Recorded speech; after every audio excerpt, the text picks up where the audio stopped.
Здравейте, мили деца, аз съм Никол. Това е любимият ми царевец. В ръцете си държа първият пъзел на пясъчко Търновград. Този пъзел се състои от 120 части. Това е цар Иван Асен II.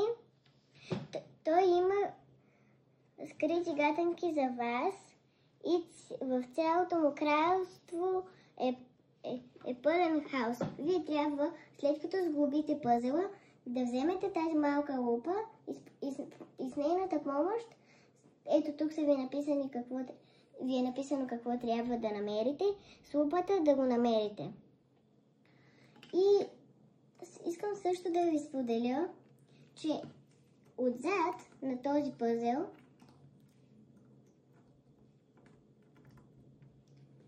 има, разбира се, и бели части, които вие трябва да отцветите с моливи, фломастери или пастели.